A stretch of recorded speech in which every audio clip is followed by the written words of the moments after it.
Well, hello. Welcome to Spindle City Straight Talk. I'm Chip. And I'm CJ.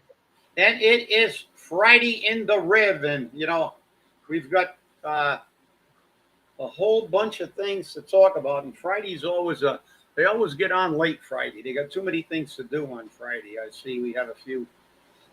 We don't have our normal people on board. They'll be on in a few seconds. Well, you do have that event going on in less than an hour. And that's over at St. John's Athletic Club, which is a fundraiser for the victims of for the assisted living facility. So it's going to make for an interesting time. I'm having a problem personally with all these fundraisers. I just think there are too many. Okay? United Way, I don't have a problem with.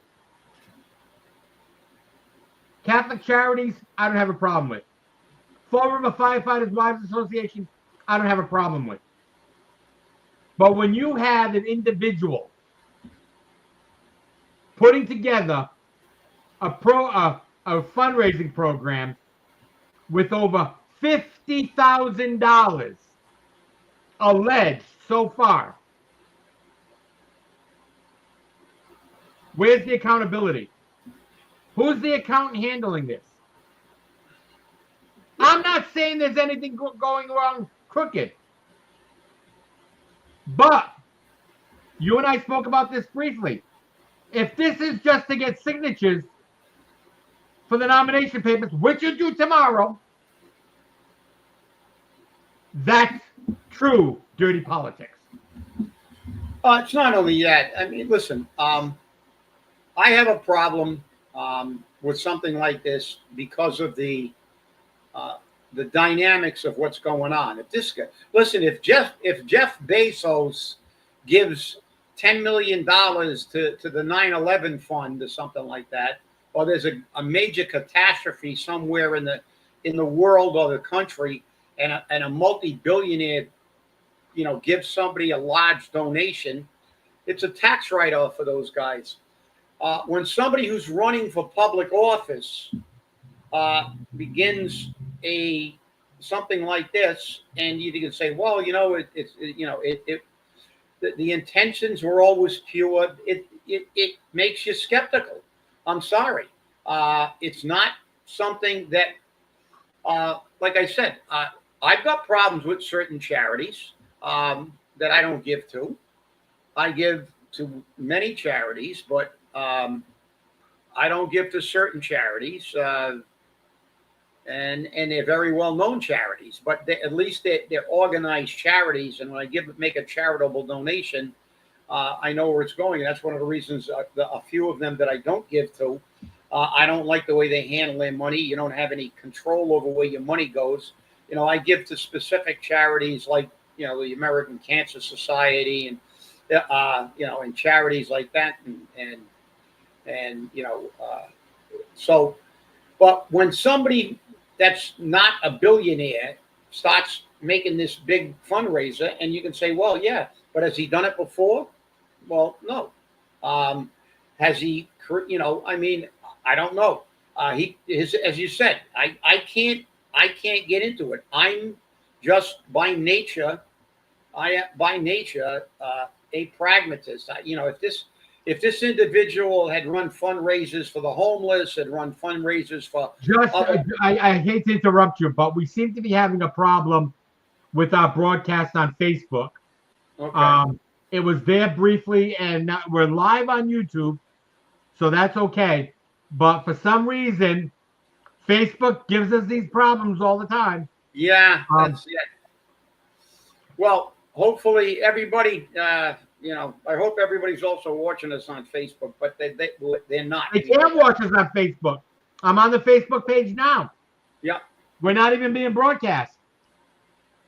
Oh, we're not. So we're not even broadcasting. Not on Facebook, no. Okay. On YouTube, we are. Okay, YouTube. Well, shit.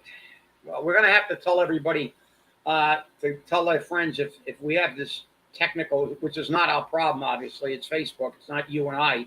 We log in the same way all the time. And if they're doing it on Facebook, to go on to switch over to YouTube live to get the feed. But to get back to the subject, like I said, if if this person had done this before, the timing it makes me skeptical. I'm sorry. I'm just I'm like I said, I'm a pragmatist by nature. Okay, I found it. You got it? I had to go looking for it, so maybe some of our viewers are going to have to go looking for it as well. But I found it, and we now have 3 viewers. So obviously something's changed. Well, we apologize for the technical difficulty, but we've got it fixed. So CJ, you want to start this from the top, just in case? No, we're gonna pick it up. If they want, we're talking about the fundraiser by a private citizen, and obviously, like I said, could be well intentioned, but I'm a little skeptical because you're running for public office. All of a sudden, you run a big fundraiser, and you don't do that regularly. We've had a lot of issues where we could have run fundraisers if somebody was prone to do that for the homeless, for many other issues we've had in Fall River. But with that, we'll just leave it. It is what it is.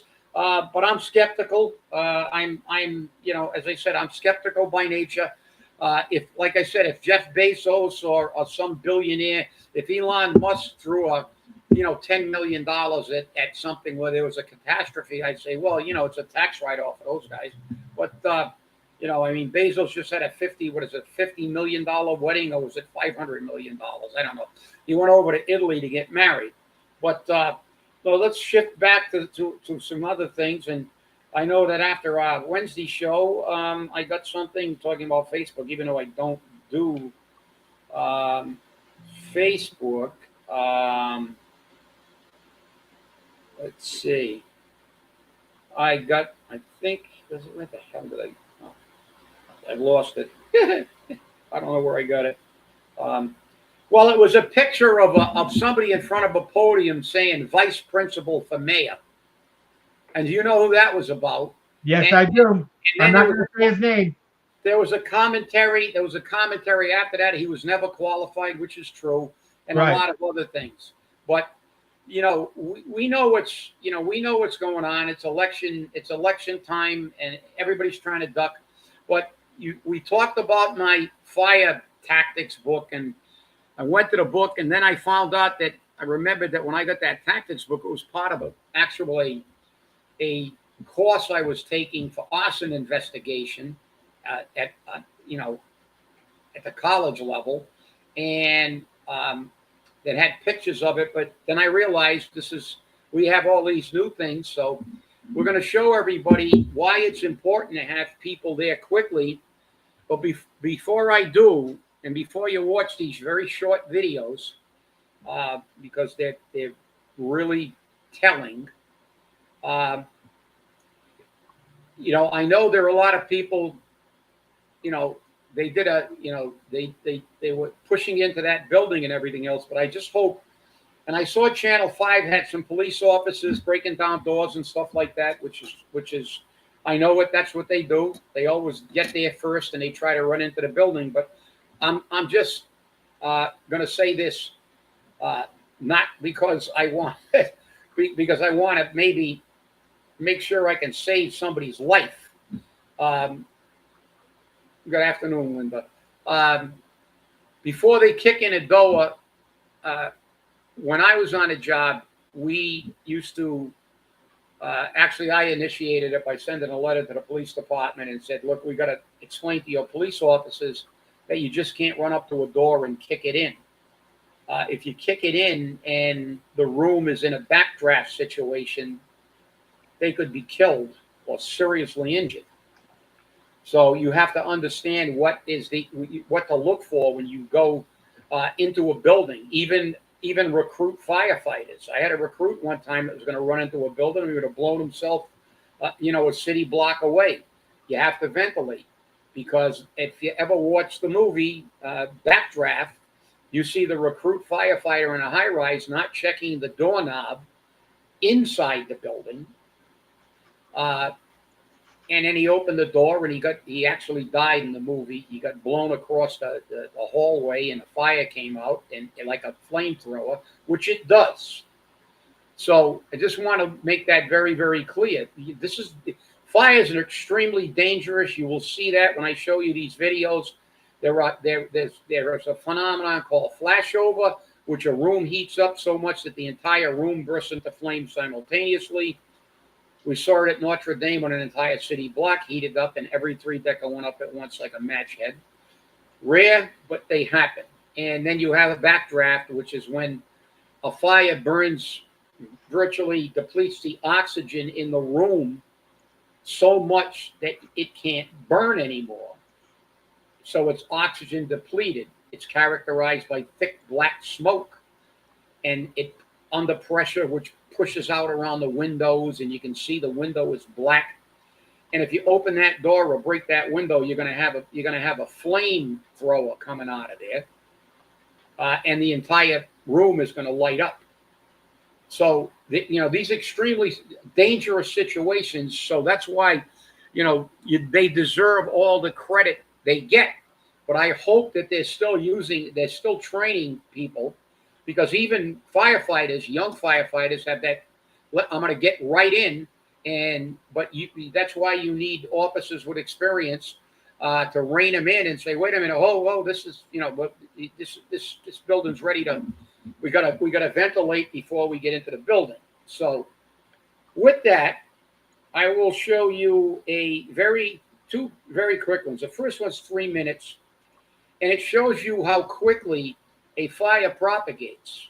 And remember, I'm going to preface this by telling you that, remember, when you see this fire, and this is 3 minutes and 16 seconds before it blows the whole room. Now remember, this is that's time from when the waste paper basket, the trash basket, first ignited. That's called the incipient stage of the fire. A wastebasket. Remember this. This started in a wastebasket. And 3 minutes and 16 seconds. Remember, if you heard your smoke detector and called the fire department, by the time it got to the dispatcher, got to the station, they got on a truck, and they get there, it's already been 4 to 5 to 6 minutes, even if they got a 3-minute response time. So this is how dangerous it is in these buildings and why it's so important that we get people out immediately. So I am going to play this. Let's hope this thing.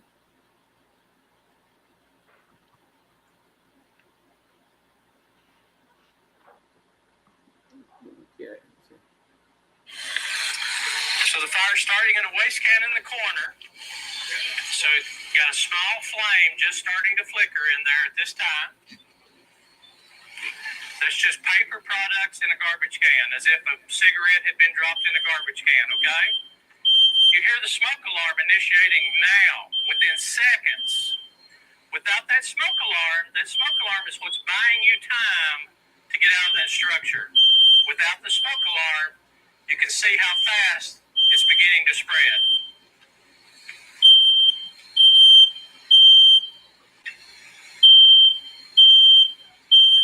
This is about 16 seconds. Now the corner of the couch is becoming involved. And once the arm of that couch is involved, you'll see the fire accelerate even more rapidly.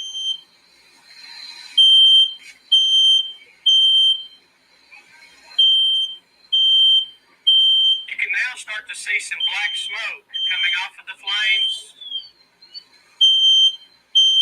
In just a second, that black smoke will be filling the ceiling, and you'll start seeing that black smoke begin to exit out of the structure.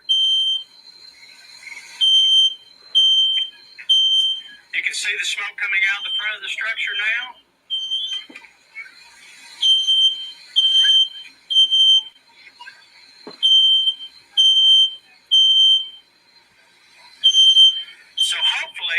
you'd been home, you would have been able to exit your home already, dial 911. It takes about 2 minutes to make that 911 call and get the fire department on the road, and then it'll take us 4 or 5 minutes to get there. So about the same time that this room will be going to 1150 degrees, you hope that the fire department's arriving and extinguishing the fire. We're still not at 3 minutes. At this point, you'll see that the fire will accelerate exponentially every second. Y'all ready? On there. It'll blow out the front door in 3 minutes and 16 seconds. Seems like a long Once time. the material across the couch, you'll see that the material will start melting and deforming as the heat comes down. When that material starts deforming, it's giving off gas vapor that will ignite. Now look up at the ceiling. You see the smoke burning at the ceiling now. So we're at about 1,000 degrees at the ceiling. And at this point, There it goes. it's igniting see the little chair catch on fire? That's 3 minutes and 16 Go, seconds. guys. That's 3 minutes and 16 seconds with a trash can, with a small cigarette butt.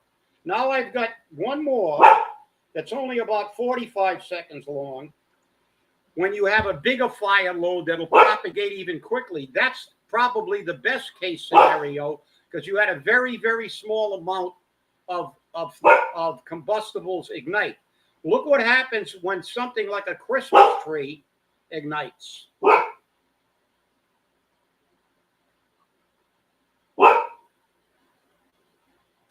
the fire starting in a waste can in the corner. Oh, I got the wrong one. I just showed you that one. What the hell?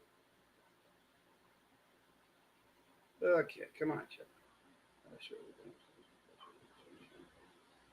Oh, there it is.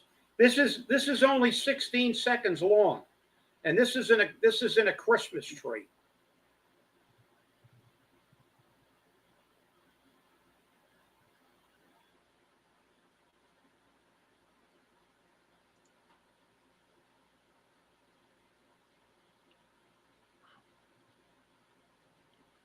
There it goes. Christmas tree just went up. 16 seconds later, the room's gone.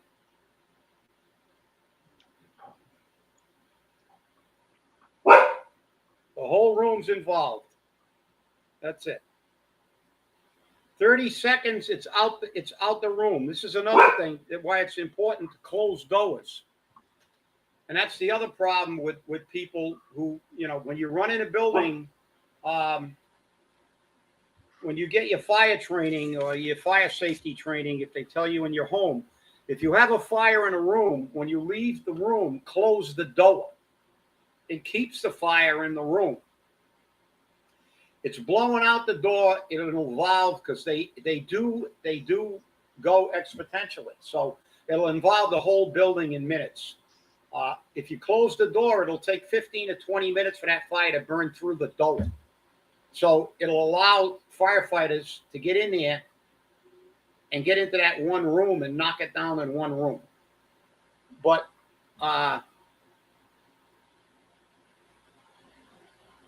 so it was.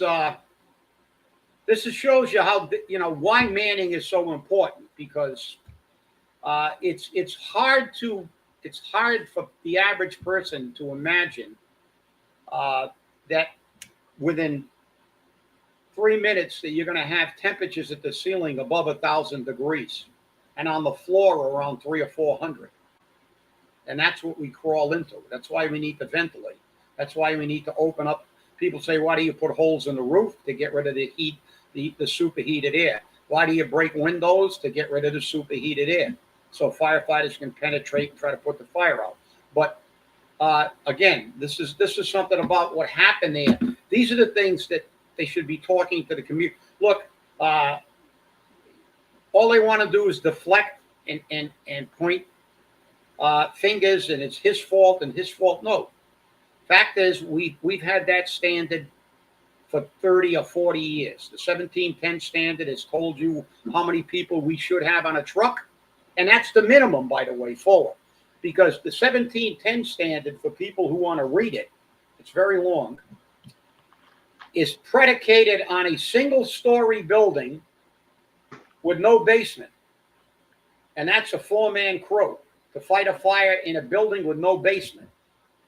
But then the standard goes on to say that in high hazard areas, like buildings with basements and have 3 stories and multiple stories, it's considered a high hazard. Virtually every building in Fall River is considered a high hazard district. They should be manned with 5 men, not 4, 5. New York City at one time, I don't know what they're manning now. New York City at one time, because New York City it's New York City. New York City used to have 7 men on every engine company and 8 men on every ladder truck because of the size. So they're going to be talking a lot about this while it's in the news, because they're politicians trying to cover their ass. But the people of the city got to remember, in that post that I showed, I actually didn't show it to you. It was the one with the mayor, but they went on to say the money was there. They had $3 million for miscellaneous. Why wasn't that $3 million put in for firefighters?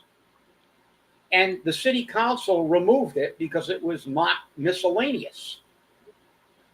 Actually, a correction on that. Well, a correction on that. The city council voted for it, but the fire chief removed the 3% from the fire department budget. They removed the 3%, the fire chief. So, all right. At least that's what I was told by a city councilor. Okay, well, and I know probably the city council you talked to, and I will take their word. Yeah. But then again, this is why I don't like politicians, and I don't like politically appointed department heads, even if they're civil service, but they're still political because of this. Now we're talking about the 1710 Manning standard.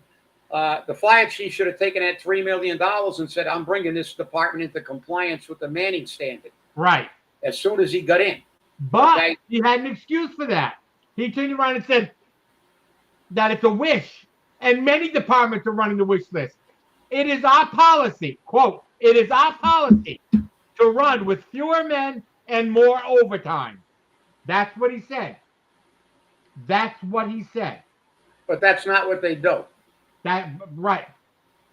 There weren't 4 men on every truck, I don't believe.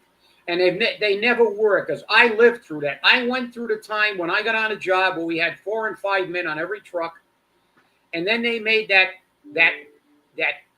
imbecilic decision.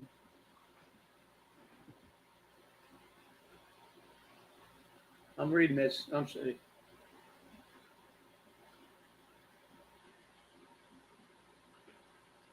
And just so you are aware, a family member of one of the victims of the Gabriel Assisted Living Fire has retained, I don't believe they did this after we gave them the name of an attorney, Morgan & Morgan, who's going to gouge them for every freaking dime they can get.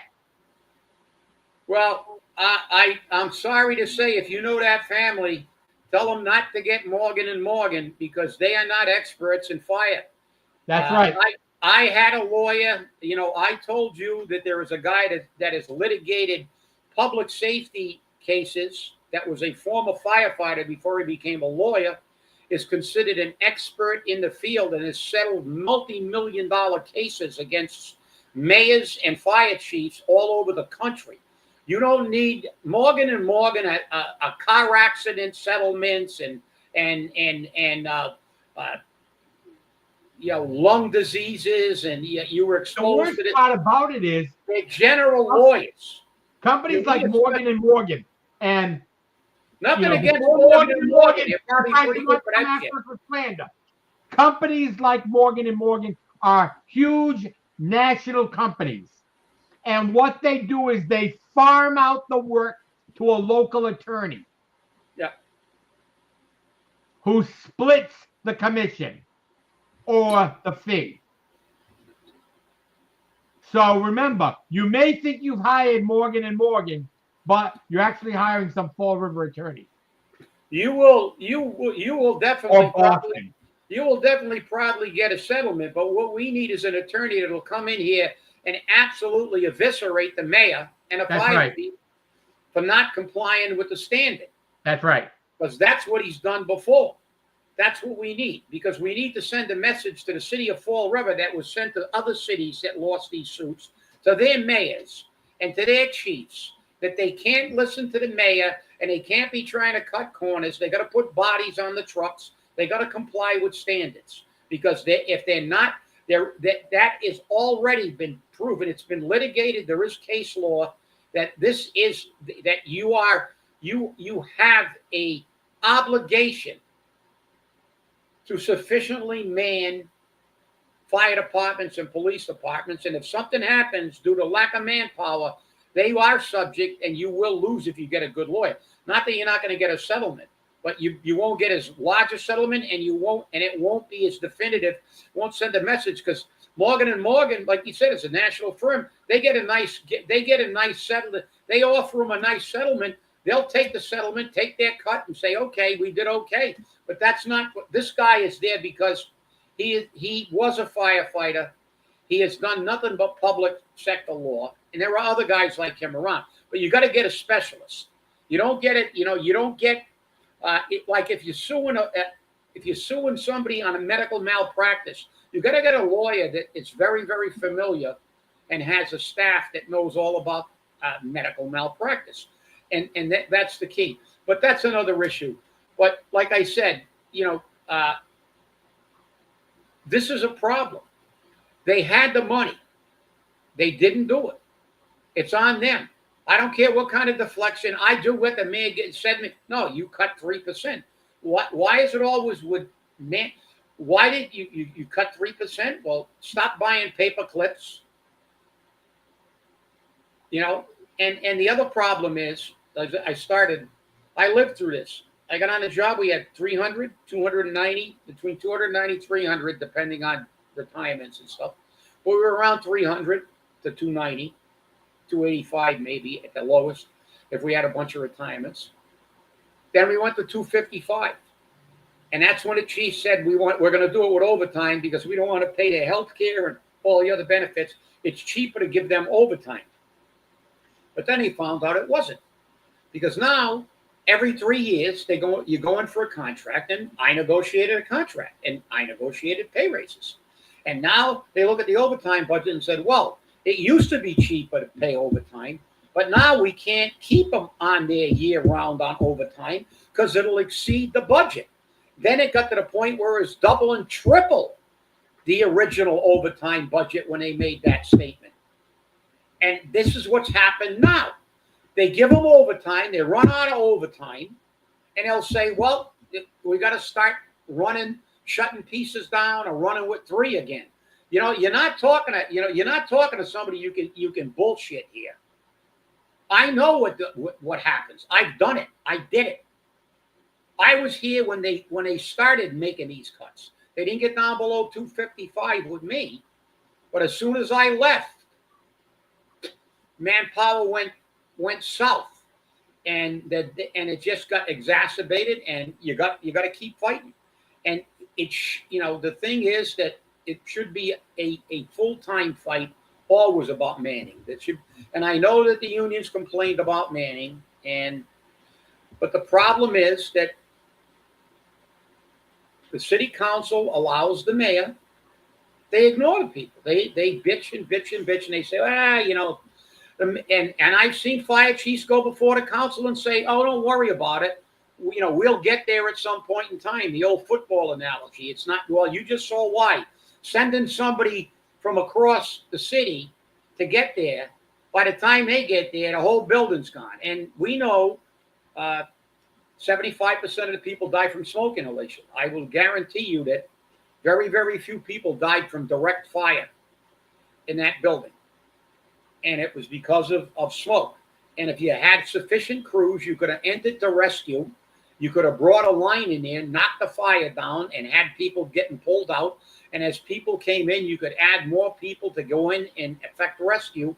Because sometimes, and I'm speaking as a fire professional, as someone who was a chief officer for 25 years, that what we tell firefighters in a drill tactically, sometimes the best way to save lives is to put the fire out quickly. And if you had sufficient manpower, you could have started rescue operations and put an attack line into that building and maybe knock the fire down. Then all you had to do was run around all of the buildings and break all the windows. Let the air get in. Horizontal ventilation. Once the fire's out, the smoke's going to begin. It's not going to generate any more smoke. You saw the smoke coming out of those fires. Do you know that a mattress can put out enough smoke and very little heat, fall asleep, and I've seen it happen. A mattress fire, somebody falls asleep in bed smoking a cigarette, you can kill everybody in a 3-decker. I've seen 3-deckers up to the attic full of smoke from a mattress. This is why you need people, and this city, all they're doing now is making excuses and hope everything goes away, and they're going to nod their heads and, yeah, we're going to do this. Oh, I found the money. No, you took the money away, and you only gave them half of it back. And it wasn't earmarked for manpower. Everybody in the city should remember that.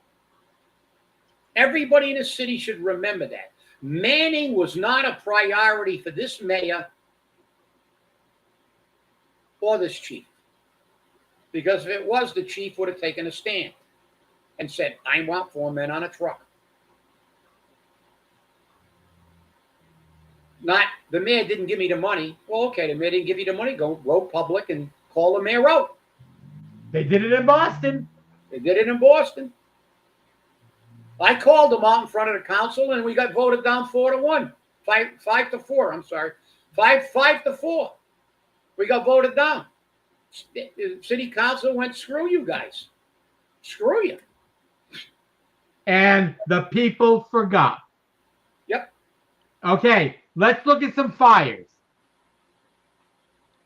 Notre Dame fire. Okay? You worked that fire. 28 hours. Okay? Took out blocks. Not 1 or 2 other houses, blocks. Not one building with 100 people. It took out blocks. And everybody had fundraisers immediately after. Oh, we got to turn out for these people. 6 months later, nothing. Nothing. Crickets. And that's a sad thing. We've had some doozies in Fall River. Not with the life loss that Gabriel House had. Okay? There hasn't been a life loss like that since 40 years. No. Beauregard Apartments. Beauregard Apartments on Pleasant Street, corner Webster, 12. We lost 12. I was at that fire. Yep. But like I said, it's been about 40 years. Yeah, it's been a long time. Well, it wasn't 40. It was. Yeah, but I'm just saying. I might have been. Yeah, it was a long time ago, though. Yeah. It was a long. I think I might have been a lieutenant at the time. So. And the thing is that it's all wonderful, and it feels so good. I gave 50. I gave 100. I gave 5,000. Okay. Number one for the businesses watching, unless it went directly to a 501c3 nonprofit, you're out of luck on a tax deduction. You may be able to declare it a tax expense, but you're out of luck on a tax deduction. If you're doing this for political signatures, you're a scumbag. I call them like I see them. Oh, no, you got to call balls and strikes. That's CJ. it. You know, if you're doing this for signatures, if anyone is at this event tonight in 20 minutes or so and goes in there and says, "Will you sign my nomination papers?" You should be dragged out. You should be dragged out and asked not to come back. And don't worry about appearing on the ballot because we won't vote for you. Make it clear. This is supposed to be about the people. And 9 are dead. But there are a lot of other people that lost things. Do you realize that the majority of those people are still walking around with just the clothes on their back? We had 2 veterans which just got their wheelchairs back today. And that was because of the veteran service agent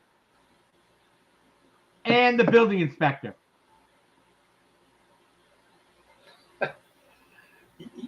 No, you're right, CJ. You know, I mean, you wonder why that I just loathe most of the politicians. It's not only Fall River. They don't care about public safety. No matter where you go, except maybe New York City, because of the crime and fires, they don't normally give their fire departments too much trouble. They got plenty of manning, that's for sure. But they still give them trouble. But it's always, we're going to cut fire and police or override your tax rate. And even though I'm wasting all kinds of money, giving out all kinds of pay raises, we're gonna cut fire and police if you don't approve an override. That's horseshit. After 9/11, you know, when they were still clearing bodies in 9/11, they cut the overtime. The fire union in New York City had to go fight to get people, you know, staying in because they were going to stay there to dig their members out. Remember, they lost 342 firefighters on 9/11, and I knew some of them. They were in the union. As a matter of fact, the secretary treasurer of our international, Vinnie Bolin at the time, was a lieutenant on the first arriving ladder truck at the Twin Towers. He wasn't on duty, but his ladder truck was the first arriving ladder truck at the scene, and the entire crew was killed in 9/11. And those firefighters were going to stay there until they got every single person out of that building and got every single body, and they gave them crap. And now we still got people dying from what they inhaled at the scene. And we had firefighters from all over the country go there to help them. But when they tell you they care about public safety, they are, you know, if they were Pinocchio, their nose would be in California before they finished that sentence. Right now, it's all about the optics. Right now, it's all about what camera can I get my face in to look good. And I'm sorry, but Chris has made sure that every single thing he has done for this event has been publicized. Everything. Now, that may be necessary because you have some companies sponsoring gifts and donations and whatnot. But remember, keep your charity private. Because if you don't, what you do in public, you'll be rewarded publicly. Well, you know, CJ, you are very, very well schooled in OCPF. And yes, I am. And the machinations of that thing. And I don't know. And I will not claim to be, you know a lot more about that than because I don't like politics and I never ran, I never did the fundraising part of any political campaign I was involved in. I like guys like you to really know their stuff, deal with it. But I would be, as an individual, if I ever ran for public office, I would refrain from doing anything that could be perceived as self-serving when I'm running for office, like running something like this. I would say, well, let somebody else run the fundraiser. I'll donate. And I don't even think he's originally from Fall River either, is he? I think he's from Flushing, New York. Flushing. That's a pretty ritzy neighborhood. Yeah. Flushing. They're flush in Flushing. Didn't Paul say we were flush once? That's right. Remember when he told us about the city was flush? We're flush, baby. We That's got right. plenty of money. He's not singing that tune now, is he? Yep. Hey,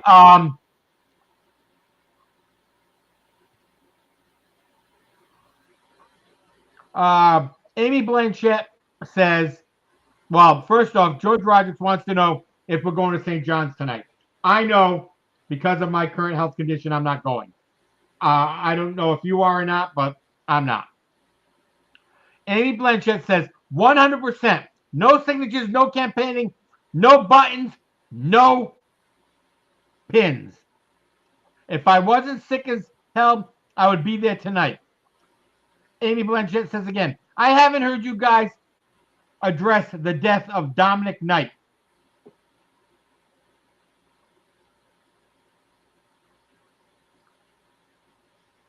Did you say John McKnight? No, Dominic Knight. Oh, Dominic. I was saying John. No. I just saw him like 2 weeks ago. John McKnight. So I do have to address something, though, that is not fire related. Corruption runs rampant once again throughout the ZBA, throughout the city of Fall River. And I have to question how it happened. The Preservation Society has a protection on the old convent on Rock Street. Somehow or another, and the Preservation Society and the Historic Commission did not vote to remove that protection. That protection disappeared. For who? Alan Rumsey, who, by the way, would be charged with ensuring the protection is in place.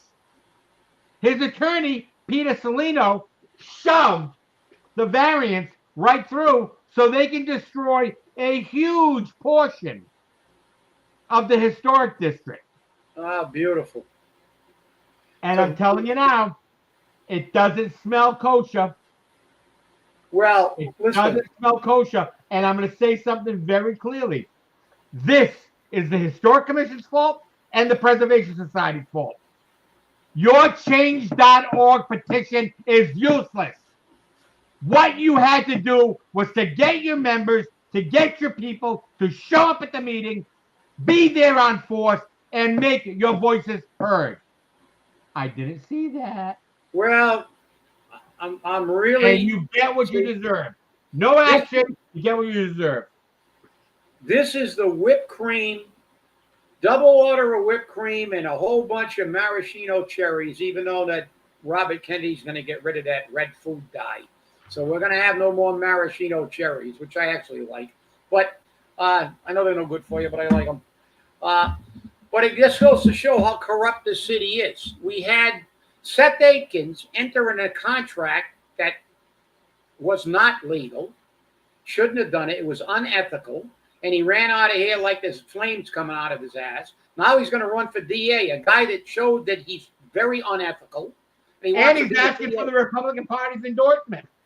And he shows he's unethical at best. Now you got another guy. These two guys couldn't make a living practicing law full time, like real lawyers. They could have come work for a city, and a poor city at that. I graduated from Brown. I'm Alan Rumsey. I'm a Brown graduate. I'm going to tell you about the law. And I'm going to have lunch with Paul. We had the tapes when he ran. But all of a sudden, this lawyer has now become a developer. Now he's going to be a millionaire lawyer, but he's not going to have to practice law anymore because now he's going to start making money with market rate housing. While destroying the fabric of Fall River. Yeah, the hell with the history. How about the ethics of this? You got somebody that works for the city now becoming a developer. Is he going to leave the law department?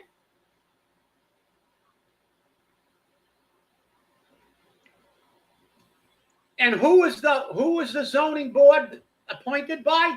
The guy who hired him. That's right. But now he's going to become a developer. Wouldn't you like to be a developer, Linda? You want to develop? We'll go make a phone call, and we'll get you a nice low interest loan somewhere, and you can buy some building, and we'll waive everything for you. Oh, wait a minute, you don't fit with Paul Coogan. Everybody now has become a developer, and if you're not one of his developer friends, if you're in tight enough with him, he'll make you one of his developer friends. This city is so corrupt. It is incredible. It's disgusting to watch this. And this is only what we see, let alone what goes behind the scenes. We've seen how they operate. We've seen how they operate behind the scenes. They'll sell everybody down a river so they can get what they want and get rich and get out of town when it's over. And it's hereditary. That's the way they operate. Uncle John got him a job in a school department, and it was all history after that. And all the family, it's all in the family. It's like, hey, Archie Bunker's on some TV program that shows old stuff. Somebody called me up. They were watching the old Archie Bunker episodes. Did you know that, CJ? I watched them on cable. Oh, yeah. It was great watching. They're on Me TV. Huh? They're on Me TV. Yeah. I watched a couple episodes. It's still hysterical. You couldn't get away with that today on the air. How corrupt? Yeah, I know. How corrupt is this? You got the lawyer for the city jumping in on market rate housing while we got people sleeping in the streets, all kinds of homelessness, and you got Viola saying, we got high demand for 5,000 units on the Wall Street. Really? Really? Who's demanding them? Maura Healey to put in illegals?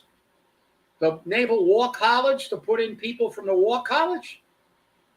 None of them will shop and contribute to Fall River. The illegals are just going to take shit for free.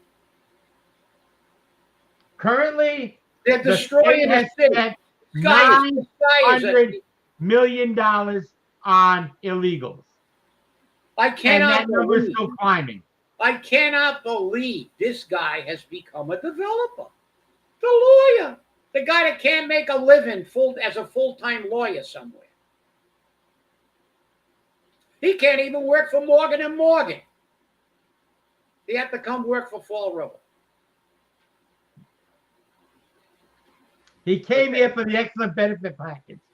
Yeah, the extra benefit. I will make you a millionaire. We're going to give you a variance and everything else. And Celino, I don't know, but his father was my 7th grade teacher at the Davis School. On Quequechan Street. That's right, on Quequechan Street. I went there. So did I. Davis Grammar. I didn't hang people out of the window, though. Yeah. Better known when we went there as Blackboard Jungle. Yeah. Half Davis was inhabited by kids that just got out of Lyman and Shirley School for boys. They were juvenile delinquents. They were 15 and a half, waiting to turn 16 so they could throw them out of the school system. And we were like 10 and 11, kept coming out of elementary school, going over to Davis. And we were like 10 in the schoolyard with 15 and a half year olds. I had 2 of them that were brothers. One was like 6'1" and about 200. The other guy was like 6'4" and about 220. And there they are in a schoolyard with us. I'm like 10 years old. It was like, yeah, that place was a great place. You got a real education at Davis. Amy Blanchett's been making a few comments. It's evident by the few people willing to take out papers for office, which evidently is the same fuel that perpetuates the problem. Well, yeah, in a way, it perpetuates the problem, and voter apathy perpetuates the problem too. Because even if only a few people took out papers and we actually put them in office, Amy, that would begin to send a message to these political hacks that are just looking for money. They got their hand out in one way or another, whether it's a job promised to them in a housing authority later on, so they can boost up their pension by $50,000 or $60,000 because they only worked part-time for the city. Oh yeah, I'll give you a job in a housing authority. Don't worry about it. Just sit on your ass for a few years and get your high number, and then you'll retire at the high number. That's the way it goes. Or hey, come work in my law department. You know, you just give me all the bullshit kind of opinions, and he's not a judge. He's a lawyer, just his opinion. Give me all the bullshit opinions you can, and you know, I'll make you a lot of money developing. We'll turn you into a developer. The hell with being a 2-bit lawyer. We're going to make you a lot of money now. Now you're going to be an entrepreneur. You're going to be a land developer. Let's come to Fall River. Let's move everybody in here. Nobody from Newton's coming down, pal. Nobody from Wellesley's coming down. Everybody looks at this city now and they're shaking their head when they see on TV. I'm getting calls from all over the state like, what in the hell is going on down there? And you're right, Amy. It's not one particular thing that caused this. We have fundamentally atrophied as citizens over the years. A lot of people moved out. They got fed up with it, fed up with the city, fed up with it. They're saying, what else should I come here? The city's got no services. The education system sucks. I'll move to Somerset. I'll move to Swansea. I'll move to Westport. I'll move to Dartmouth. I'll move somewhere and stay in the area. But I'll work in Fall River, but I'm not going to live here anymore. Bacon doesn't live here. He used to live on Bullock Street. I think he lives in Somerset now. Nobody lives here. They all moved out. In the old days, they'd come to vote, and if you raised their taxes, they'd bounce your ass out of office. But they don't do that anymore. And the people don't come out to vote. You're right. People don't want to run because they can't get in. Because they say, geez, like nobody can get in. It's because when you have a low turnout, historically, you know that, I know that, anybody that follows politics knows that when you have a relatively low turnout, favors incumbents. Because all the political hacks that are in their voter base come out to vote for them. And, you know, you look at Coogan's turnouts. How could we turn out more people in the middle of December for no other thing except a recall than an election where we had 17 people running for council and a bunch of people running for school committee, a mayoral election, and sometimes even a national election? Yet we turned out more than they did because it's apathy. Apathy, malaise, I don't know what it is. It's like people just get frustrated. And I don't want to hear that rationalization that there's nothing we can do. I give up. There's nothing yes, you can. If you all show up, there's plenty we can do. If we turn out 49,000 people like turned out when Trump took Fall River in one of the bluest states in the union. Not by a large margin, but he took it. That can happen. But you're right, Amy. It's a multifaceted problem that it's hard to fit. We fired people up. We knocked on doors, and our turnout wasn't great, but it was better than theirs. But I mean, for December and for an issue like that, for a very popular mayor, but we had people that worked hard. We got people engaged. We gave them. People were pissed off. That's right. And it's like I don't know how they're not pissed off now, but I'm glad somebody is going to. But like I said, I'm disappointed. You got to get a specialist in this one. I know this field. I followed the lawsuits. I followed the first lawsuit that was ever filed against the city. I was still president of the union, still active, and I wanted to see where it went. Because we were fighting for manpower, and when that city when they filed a suit against the mayor and a fire chief for inadequate manning, I said, boy, if they win this, it's going to be a monster precedent. And they did. And there have been others since. And I'm going to tell you something. No way around this one. No way around this one. They're gonna get. But it'd be nice to see somebody who's an expert in the field that could really bring out their obligation, because the mayor has a duty to protect the people of Fall River. And you can't say, oh, don't blame it on me. I'm a vice principal. You know, that shows what lack of leadership. He's never be a leader. He's never been in charge. Why? Because that's the way he is. He blames everybody else. Leaders have to take the hit. The buck stops there. And now that's his only claim. He knows he's not a mayor. He knows he's not a leader. That's his identity. Vice principal. But they like the title. He loves the title of mayor, but he knows he's not a real mayor. Just like his brother was a lieutenant. But he worked behind the scenes to get him to become chief of a department and jump over all the captains, all the district chiefs, all the deputy chiefs, all the people who took exams, all people that had more seniority than him, and he couldn't get a high enough mark to make captain, but he became the chief for 13 days. And then they bounced him. But this is the way they operate. You know why? He wanted the title. He didn't need the money. He didn't need the money. He was a lieutenant. He was also part of the state union, and he was getting paid for the state union. He was making as much as he was going to make as a chief. But he just wanted the title. They like titles. See, I'm a title. I got a title now. You got to call me chief. He ran for state. He ran for state senator, and he worked behind just like this guy. I was the mayor. I'm the mayor, and now he's been in mayor for state. How that ever happened? I'll tell you what.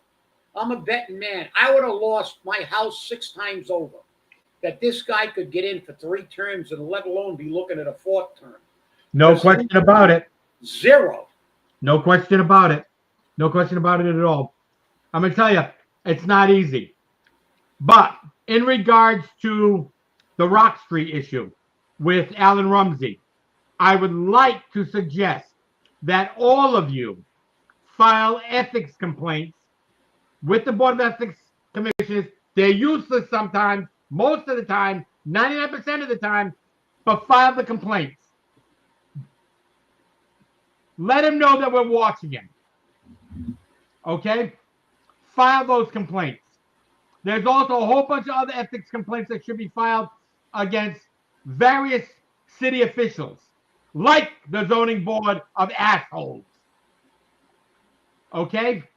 But, see, the problem is you all have alligator mouths connected to canary asses. That means you talk the big game, but you don't follow through. Follow through. That even means on voting. You don't like Coogan, but you'll vote for him. You don't like Linda, but you'll vote for her.